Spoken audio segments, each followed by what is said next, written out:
Imagine having just received your first paycheck. The excitement is real, but it comes with a question. How do you manage it?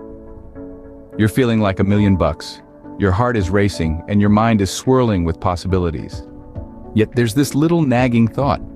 How do you keep track of your hard-earned money? Enter the humble checkbook, an old-school tool that's about to become your new best friend in managing your finances. So, you're sitting there, paycheck in hand, checkbook at the ready. But what's next?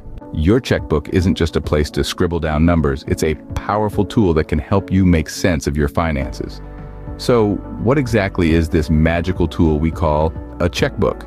It's a ledger for recording all your financial transactions, and it comes in three main parts: the check register, deposit slips, and the checks themselves. The check register is your best friend. It's like the diary of your spending. Every time you splurge on a new video game or stash some cash away for that upcoming concert, it goes down in the check register. The deposit slips, on the other hand, are your ticket to adding money into your account. It's like the golden ticket that Willy Wonka hands out, except it's for your bank, not a chocolate factory. And lastly, the checks. They're your own personal IOUs. A promise that the bank will pay the stated amount to the person you've written it out to. Got it? Great. Now let's dive into the nitty-gritty of tracking deposits and withdrawals. Tracking deposits and withdrawals might sound like a bore, but it's as crucial as acing your final exams. Now let's think about this. You've just gotten your first paycheck, or maybe some birthday money. That's a deposit. You're adding money into your bank account. It's like adding a new player to your team. You're stronger. You've got more resources. On the other hand, when you're out buying those sweet snacks or paying for your Netflix subscription, that's a withdrawal. You're taking money out of your account. It's like losing a player. Your team is a bit weaker.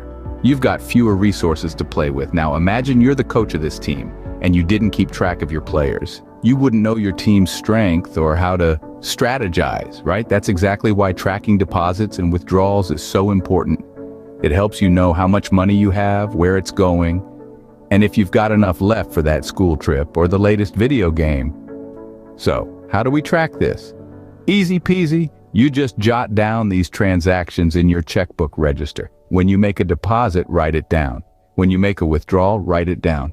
Keep your register updated and you'll always know your financial strength. All right, you're doing fantastic, but there's one more step: reconciling your bank statements. Reconciling might sound like a big, scary word, but it's just a fancy term for making sure everything adds up. Now, don't fret, we're going to break this down step by step so you can become a checkbook balancing pro. Picture this.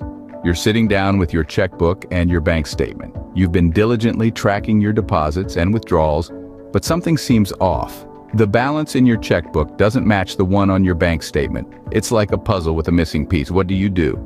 First, you'll want to compare your checkbook register to your bank statement. Look at each transaction and make sure the amounts match up. This is where that tracking we talked about in scene 3 comes in handy. Let's say, for instance, you find a discrepancy because of a forgotten purchase. Perhaps you bought a shiny new video game last week and forgot to write it down.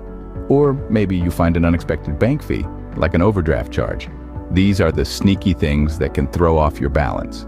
So, what do you do when you find these discrepancies? You adjust your checkbook register accordingly, deduct that forgotten video game purchase, or add that unexpected bank deposit. But what if everything seems to match up and you're still off? Well, it's possible you made a math error when adding or subtracting. Go through your register and double-check your math. It's okay, we all make mistakes, even math whizzes. It's important to remember, reconciling your bank statement isn't a one-time thing. It's like brushing your teeth or doing your laundry. It's a routine part of managing your finances.